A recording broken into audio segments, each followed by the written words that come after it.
All right, welcome back to the garage, everyone. Let me show you what's going on with my throttle response when it comes to or is compared against the accelerator position in our old 300 SD. So if I made a basic,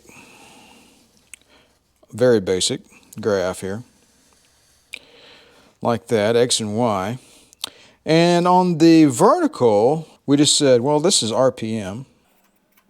And then down here, we just say something very vague like throttle position. Now, one would naturally expect the throttle position, or rather the RPM, to be, you know, somewhat linear. You know, the harder you press the throttle, which is this line here, you would expect your RPM to go up in some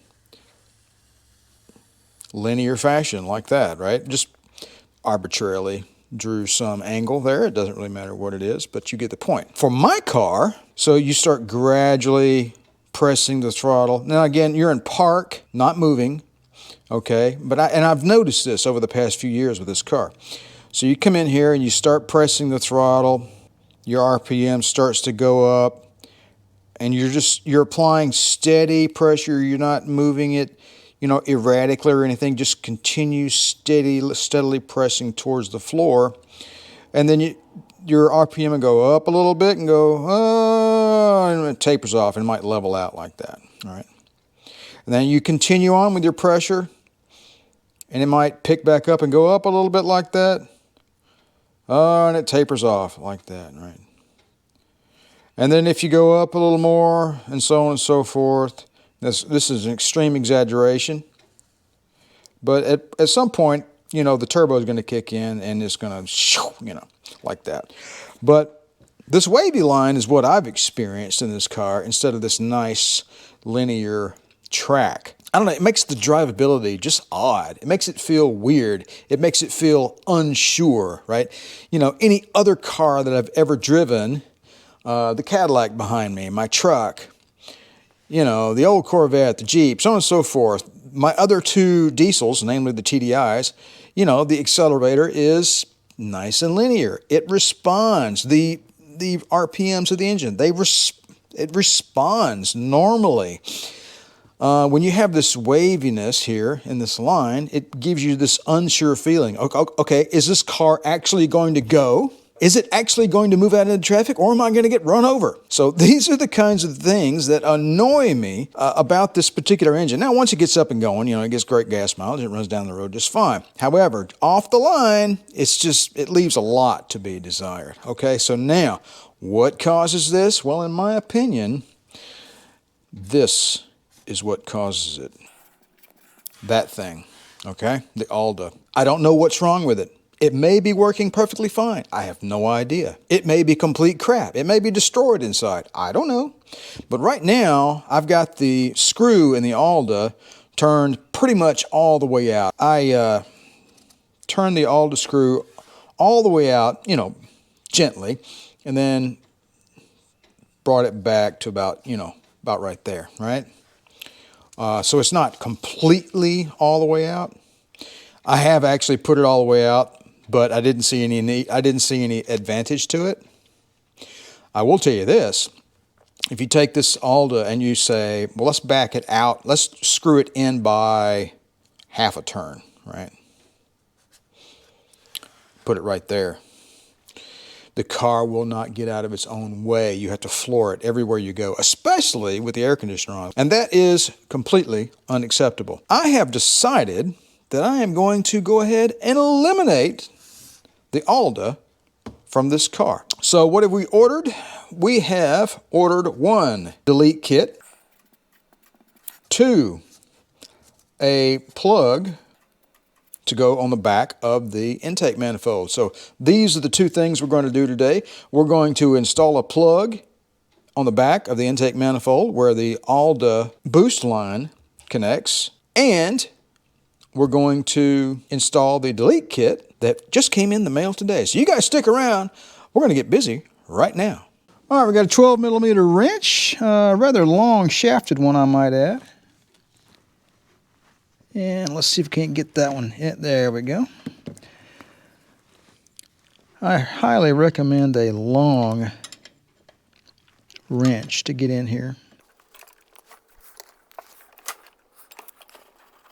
And let's go ahead and now we got it finger tight, or finger loose rather. Well, that is a long...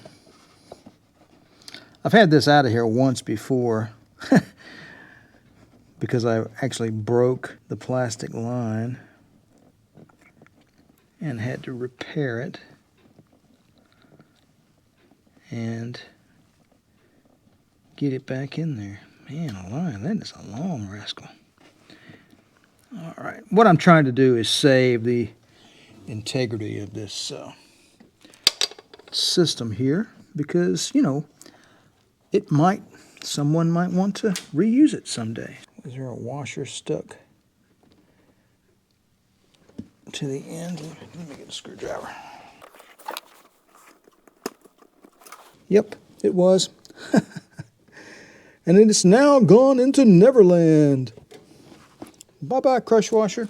Okay, it's probably on the ground. I'll find it here in a minute.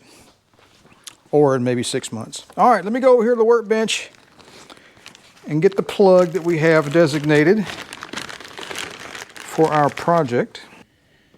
That's what that looks like. It's stainless steel. The threads are M8 by 1.0. It has a copper crush washer. It looks like that. And yes, it was expensive. You ain't gonna get this at Lowe's. Yeah, let me get that in there. Don't drop it. Come on now. All right. That's pretty. Let me get an Allen wrench. All right, we got a number 4, or 4mm rather, Allen wrench. And let's see if we can get that thing in there and tighten her down. There we go. I mean, it doesn't have to be, you know, crazy tight because, you know, it's an intake manifold. And all we're doing is keeping a little bit of pressure out from the, what is it? I don't know, what, 5, 6, 7, 8 PSI or something? All right, just a tweak. Yep, done. You're done. No, I don't know what the torque settings are. There aren't any. Just use your brain. All right, let's move on and remove the rest of the ALDA system. All right, let's go ahead and remove this line from the ALDA itself. The pressure line that comes off of the electronic, I think it's called a switchover valve. This thing. Oh man, I lost the other crush washer. Oh well. Remove that to get that plastic line out of there. All right, let's get this one little bracket off of here because we can't get the plastic line off unless we get that out of the way. Well, actually, we don't have to. Yeah, I guess we do have to remove it entirely. Golly, just give me strength. I'm over there in the corner of the screen, aren't I? Let's do that. And we'll put that over there on the breather cap. This time we're not going to drop our hardware. Set that aside. And let's remove this. Or at least get it out of our way. Tell you what, I'm just going to go ahead and take this switchover valve off next. All right, let's go ahead and remove the bolt from the switchover valve. It's a 10mm. There we go. Not on there hard at all. It's a nut, not a bolt. Well, there is. There's both, actually. Set that aside. And let's see. Yep, that comes right off. And let's get that bolt out of there. I want to come up with some sort of a plate or something to put over that. Make that a little more pretty. All right, what's holding me up here? Okay, we've got the electrical connector. Squeeze the two little release catches. Or no, actually. You break one off, one side, because it's plastic and you're a ham-fisted moron. Boy, that rascal's on there tight. and I'm in your way. See, that's what I'm doing. I'm taking that electrical connector off of there. And where are we at here? I think we can take this off in its entirety and save it in a box for, you know, future use. All right, we got a 5 3/8 drive Allen here. There we go. That was a lot easier.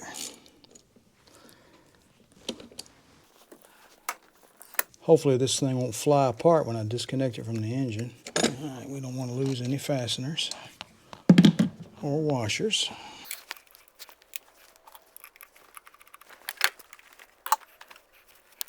All right, now all I want to do, move that gently to the side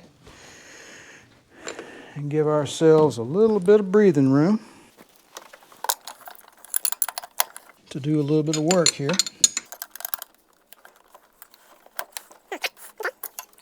See that one bolt on the side was preventing the ALDA from turning. There we go. There we go. Boy, so much easier when stuff is not in the way. All right, there you go. One ALDA removed.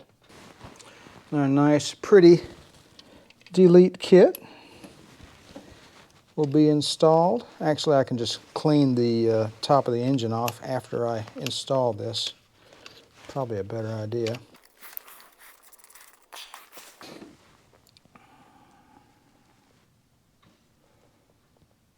Pretty.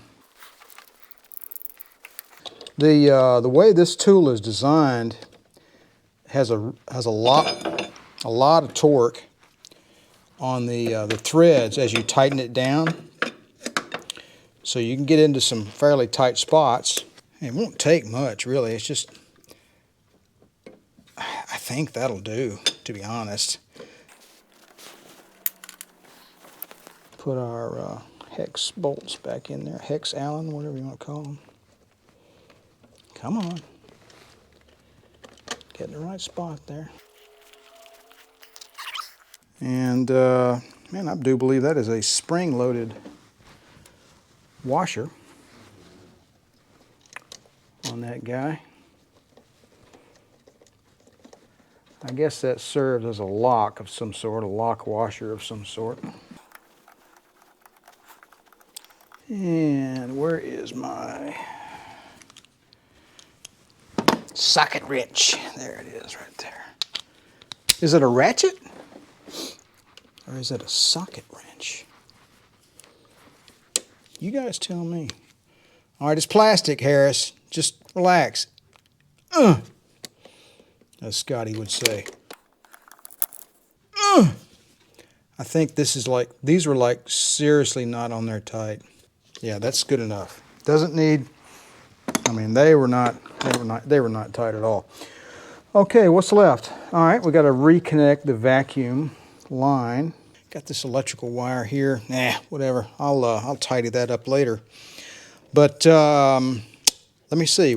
Oh yeah, we got to put the that little clip that held the hoses in place is really not needed now.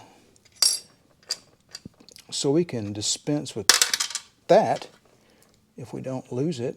Put this bracket back on the high pressure lines here. And the nut goes underneath.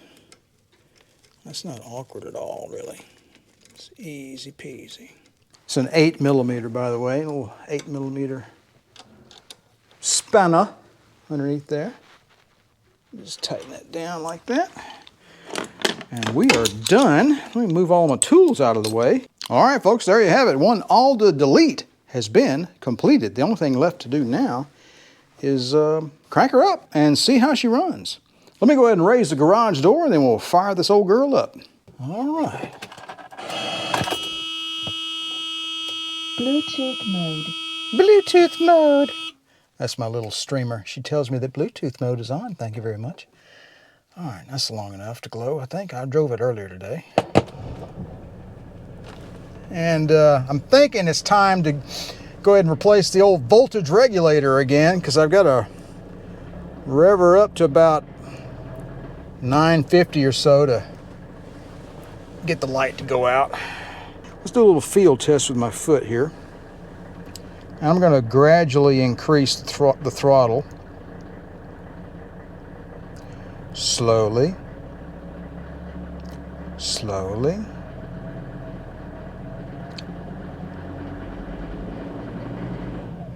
Feels pretty linear to me. It feels better, I think.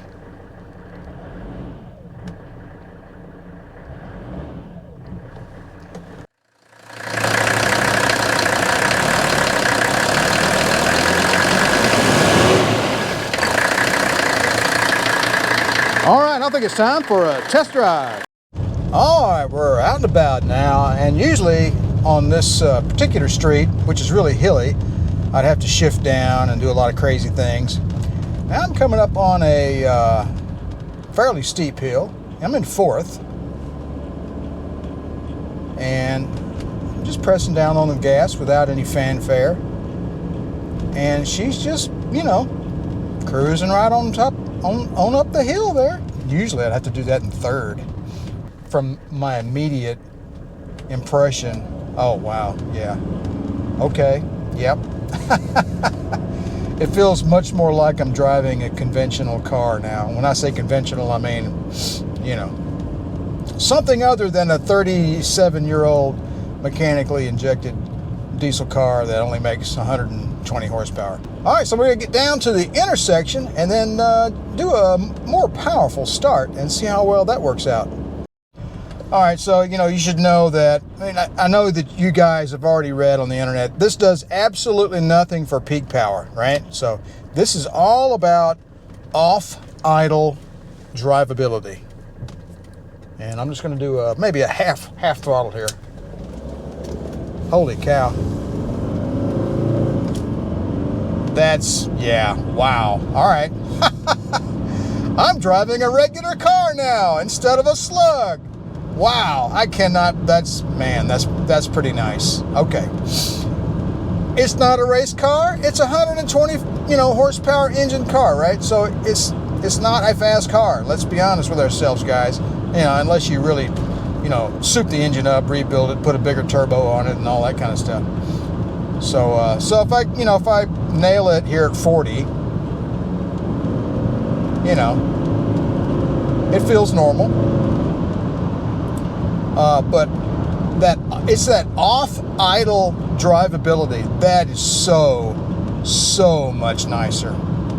Man, that is just fantastic. All right, well, it's getting dark. I think we're gonna call this a video, folks. Appreciate you guys stopping by the channel. Don't forget to like, share, and subscribe. And if you'd like to be notified whenever I release a new video, don't forget to click that little bell down below. You guys have a good one, and remember to enjoy driving the living hell out of your classic Mercedes.